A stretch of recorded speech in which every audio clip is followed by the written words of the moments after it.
तो हमें इस फिल्म में एक इच्छाधारी नाग दिखाया गया है जो कि कई सालों तक अपने प्रेमिका से दूर रहने के कारण उसका सीमेंट रिटेंशन हो जाता है और उसी वजह से उसमें दुनिया भर की सभी शक्तियां आ जाती है, जिससे उसे मारना थानोस से भी ज्यादा मुश्किल हो जाता है। पर अगर आपको इच्छाधारी नाग क्या होता है वो पता नहीं है तो जियो सिनेमा पे जाके नागिन के 6 सीजन देख लो। उधर आपको इच्छाधारी नाग से लेकर इच्छाधारी नेवला तक क्या होता है वो पता चल जाएगा। एकता कपूर उधर कुछ ऐसे ही जानवरों को एक करके अपना अलग सिनेमेटिक यूनिवर्स बना रही है। ये मूवी हमें बहुत कुछ सिखाती है, जैसे कि अगर किसी का बर्थडे हो तो उसे विश कैसे करना चाहिए। तुम्हें तो बर्थडे विश करना भी नहीं आता। Birthday wish me.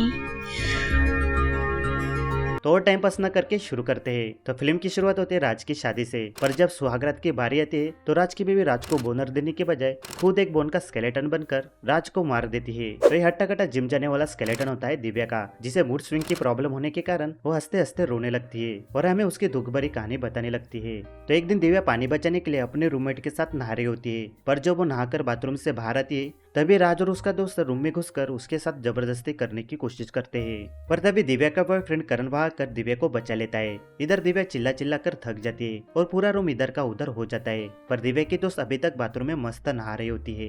खैर करण इन दोनों को लेकर कॉलेज के पार्ट टाइम प्रिंसिपल और फुल टाइम पादरी के पास लेकर चला जाता है। पर जब ये दोनों प्रिंसिपल के पैर पकड़कर गिड़गिड़ाने लगते हैं तो ये प्रिंसिपल इन्हें सजा देने की इतनी बड़ी जिम्मेदारी एक कॉलेज में जाने वाली लड़की यानी दिव्या पर डाल देता है। पर दिव्या के पास प्रिंसिपल से थोड़ा ज्यादा दिमाग होने के कारण वो माफी देने के लिए मना कर देती है। तो गाइस अगर कभी लगे कि तुम अकेले हो तो सड़क पे से कुत्ता उठाकर पाल लेना, पर कभी इन जैसे दोस्त मत पालना, क्योंकि दिव्या के दोस्त दिव्या की साइड लेने के बजाय उल्टा इन दोनों की साइड लेने लगते हैं। तुम्हारी जैसी खूबसूरत लड़की को देखकर मरे हुए आदमी का भी दिल धड़क उठे, फिर तो ये जीते जागते नौजवान है। जहाँ सब लोग तुम्हें इतना मना रहे हैं वहाँ तुम्हें मान लेना चाहिए, वरना हम लोग सब समझेंगे कि तुम्हें अपनी खूबसूरती पर कुछ ज्यादा ही गुरूर है। विशुद्ध चूतिया लड़के हो तुम, चुप रहो। तभी उधर दिव्या का दोस्त अब्दुल चला जाता है और इस मूवी का सबसे बड़ा इलॉजिकल कॉन्सेप्ट बता देता है। मेरे पास एक सोल्यूशन है, मैं एक जोक सुनाता हूँ और अगर दिव्या ने मुस्कुरा दिया तो समझो तुमको माफी हो गई। तो इस हिसाब से अगर अब्दुल आगे जाके वकील बन गया तो जज को जोक सुनाकर मुजरिम को छोड़ने बोलेगा। वैसे तो ये भी ठीक है, एक ऐसे लिखने से ज्यादा मुश्किल तो एक जोक सुनाकर किसी को हंसाना होता है। कि पुराने जमाने में राजा महाराजाओं की 100 बीवियां हुआ करती, वो उनको खिलाते क्या थे? तो पति ने कहा अरे उनके खाने की छोड़, 100 बीवियां रखने के लिए वो खुद क्या खाता था। लगता है इनको माफ। हंस दिया। कौन है ये लोग, कहाँ से आते हैं? खैर दिव्या को करण से शादी करने की बहुत जल्दी होती है, पर करण को काम के चलते लंदन जाना पड़ता है। करण का एक सौतेला भाई भी होता है जो कि करण को एयरपोर्ट छोड़ने आता है, पर जैसे ही करण लंदन चला जाता है वैसे उसी रात को दिव्या को कोई तो पुकारने लगता है। दिव्या के साथ एक बार जबरदस्ती होने के बाद भी दिव्या बिना कुछ सोचे और अपने कपड़े चेंज किए बिना नाइटी पे ही अकेले जंगल में चली जाती है और वहाँ एक पेड़ के पास जाकर इतनी उत्तेजित हो जाती है कि कुछ देर बाद वहीं पे बेहोश हो जाती है। अगले दिन बारिश के चलते दिव्या फिर से वही पेड़ के नीचे चली जाती है। तभी फिर से दिव्या को कोई तो पुकारने लगता है, तो दिव्या उसे बाहर आने बोलती है। तभी पेड़ के बीच में से एक नाग चला जाता है और एक इंसान में बदल जाता है। तो अब मुझे समझ में आया दिव्या पेड़ के पास जाकर इतनी उत्तेजित क्यों हो गई थी। तो ये इच्छाधारी नाग बताता है कि पिछले जन्म में ये दोनों प्रेमी थे, पर दिव्या इतना कुछ देखने और महसूस करने के बाद भी इच्छाधारी नाग की बात नहीं मानती। तो दिव्या को पिछले जन्म की याद दिलाने के लिए हमारा इच्छाधारी नाग अपना नागमणि निकालता है और दिव्या को मुंह में लेने के लिए बोलता है और दिव्या उसे मुंह में लेकर एक अलग दुनिया में चली जाती है। दीदी एक बार चेक तो कर लेती, क्या पता ये नशे वाली गोली दे रहा हो। मेरा दोस्त भी ऐसे ही सस्ते नशे करके एक अलग दुनिया में चला जाता है और उसे भी कुछ ऐसी ही चीजें दिखने लगती है। तो पिछले जन्म में ये दोनों नाग नागिन होते हैं। आज के जमाने की तरह करियर का टेंशन नहीं होने के कारण ये पूरा दिन नाचने में ही लगे रहते हैं। ये दोनों दुनिया की ऐसी कोई जगह नहीं छोड़ते जहाँ ये लोग कभी नाचे नहीं हो। पर एक दिन ये लोग इतना नाचते हैं कि बेचारे एक ध्यान में डूबे साधु की गुफा की छत तोड़ देते हैं। ऐसा ही सेम मेरे साथ हुआ था जब दो कपल मेरे होटल के रूम वाले ऊपर के रूम में नाच रहे थे। हालांकि छत तो नहीं टूटी, पर कुछ टाइम बाद लड़की के चिल्लाने की आवाज आने लगी। खैर क्योंकि कई सालों की तपश्चर्या तोड़ देने के बाद साधु को आता है गुस्सा और वो गुस्से में इन दोनों को श्राप दे देता है।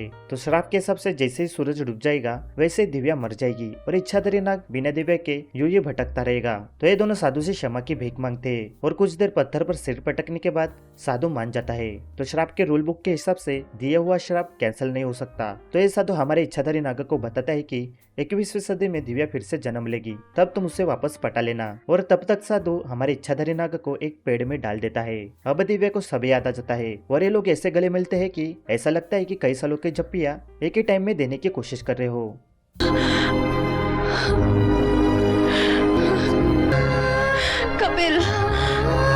कुछ टाइम बाद एक दूसरे की हिट एक्सचेंज करने के बाद फाइनली दिव्या को याद आ जाता है कि उसका तो ऑलरेडी एक बॉयफ्रेंड है, तो वो वहां से भाग जाती है। जिस हिसाब से ये दोनों गले मिल रहे थे उस हिसाब से अगर दिव्या थोड़ी देर और रुक जाती तो कुछ महीनों के बाद जंगल में हर जगह सांप के बच्चे नाचते हुए दिखने लगते।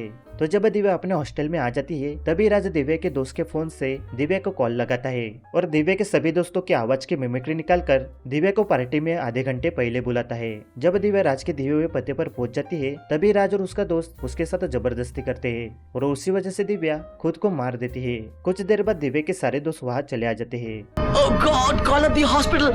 जल्दी से एम्बुलेंस बुलाओ। पर विवेक की ओवर एक्टिंग देखकर दिव्या उससे मदद लेने के बजाय मरना पसंद करती है, क्योंकि राज ने दिव्या को कॉल करके उसके सभी दोस्तों की आवाज की मिमिक्री निकाली थी तो दिव्या को लगता है कि ये सब इन लोगों ने मिलकर किया है। तभी उधर हमारा इच्छाधारी नाग पहुंच जाता है और दिव्या की यह हालत देखकर इन सबको एक एक करके मारने की कसम खाता है। जब दिव्या मर जाती है तो हमारा इच्छाधारी नाग उसी समय राज के दोस्त को बराबर मुंह के नीचे काटकर उसे जान से मार देता है। साला इच्छाधारी नाग होना भी कितना मुश्किल है, बदला लेने के लिए दुश्मन को ही मुँह लगाना पड़ता है। तो ये सब देखकर बाकी के लोग अपनी जान बचाने के लिए वहाँ से भाग जाते हैं। तो इन लोगों के सामने दिव्या मर जाती है और एक जीता जागता इच्छाधारी नाग इनके फ्रेंड को मार देता है। पर ये सब देखकर इनके फटकर हाथ में आने के बजाय ये लोग दूसरे दिन पार्टी करने लगते हैं।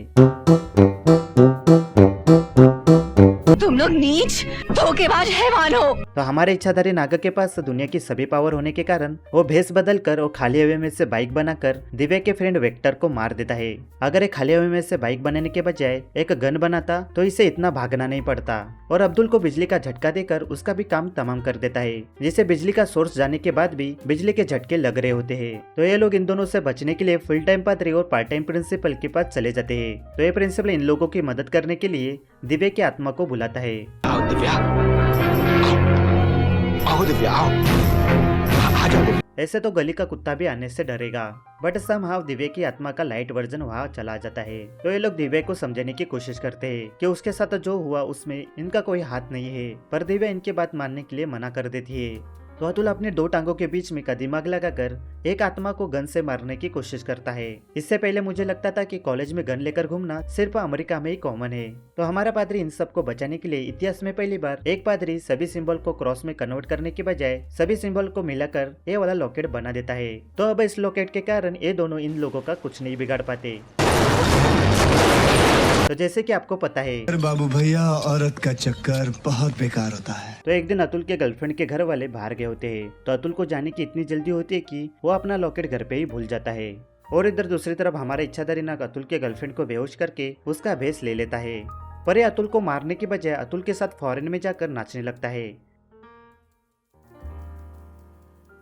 वैसे तो ये भी ठीक है, बेचारा इतने साल तक एक पेड़ में पड़ा था, तो एक ट्रिप लेना तो बनता है। अब जब घूमने के बाद ये लोग इंडिया आते हैं तो हमारा इच्छाधारी नाग अतुल को मारने जाता है, पर तभी उसकी गर्लफ्रेंड आकर अतुल को बचा लेती है। क्योंकि हमारा इच्छाधारी नाग बेगुनाह इंसान को मारता नहीं है तो वो वहां से चला जाता है। तो अगले दिन जब अतुल अपने गर्लफ्रेंड के साथ टीवी देख रहा होता है तभी हमारा इच्छाधारी नाग टीवी से बाहर आ जाता है।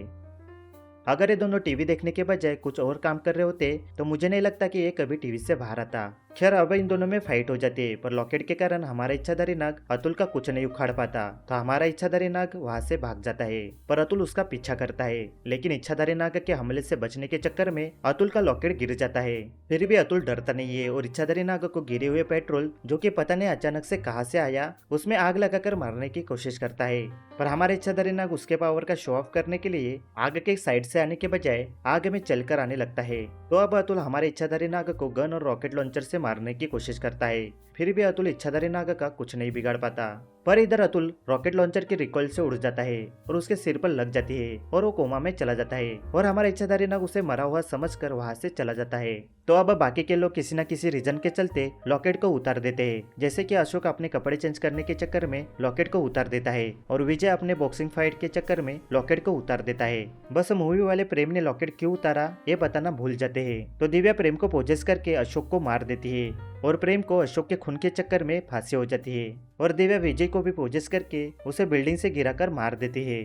और इधर दूसरी तरफ हमारे विवेक की भाभी मर जाती है और उसके सारे दोस्त मर जाते हैं। फिर भी विवेक ये बात अपने भाई करण को बताता नहीं है, पर जैसे ही हमारा इच्छाधारी नाग विवेक को कॉल करके धमकी देता है वैसे ही विवेक की फटकर हाथ में आ जाती है और वो झट से करण को फोन लगाता है। फिर भी ये साला अपने भाई को दिव्या मर गई है ये बात बताता नहीं है। कुछ टाइम बाद हमारा इच्छाधारी नाग करण का भेष लेकर विवेक के पेट में चाकू घुसा देता है और सारा इल्जाम करण पे आ जाता है। तो पुलिस करण को पकड़कर जेल में डाल देती है और ये लोग जख्मी विवेक को जहाँ अतुल भर्ती होता है उस हॉस्पिटल में डाल देते हैं। जेल के अंदर दिव्या की आत्मा करण से मिलने आती है और उसके भाई को जान से मारने की धमकी देकर चली जाती है।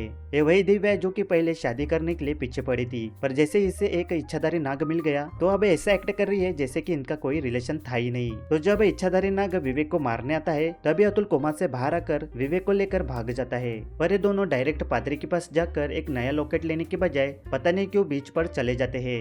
उधर विवेक को इतना लगने के बाद भी इतना तेज भागता है कि वो एक बाइक को पीछे छोड़ देता है और 2 बार अतुल को मारने के बाद भी अतुल चलकर प्रिंसिपल कम पादरी के पास चला जाता है और पादरी को उसकी जान बचाने को छोड़कर विवेक की जान बचाने के लिए बोलकर मर जाता है। इधर दूसरी तरफ करण जेल से भाग जाता है और एनीवेयर डोर से सीधा जिधर फाइट हो रही होती है उधर पहुंच जाता है, लेकिन इच्छाधारी नाग करण के पीछे सलिया घुसाकर करण को मार देता है। इधर दूसरी तरफ पादरी सभी सिंबल की शक्तियों को एक कर लेता है और जब ये शक्तियां करण में चली जाती है तो करण इच्छाधारी नाग को मार देता है। तो अब ये दोनों आत्मा बन जाते हैं और अपना बदला कंटिन्यू रखने के बजाय फिर से सस्ते नशे करके नाचने लगते हैं। तो हमने इस मूवी में देखा एक इच्छाधारी नाग और एक आत्मा कॉलेज में जाने वाले बेगुनाह स्टूडेंट को मार देते हैं और एक ऐसा स्टूडेंट जिसके पास गन से लेकर रॉकेट लॉन्चर तक सब कुछ है और बर्थडे विश करने का असली तरीका। Birthday wish me.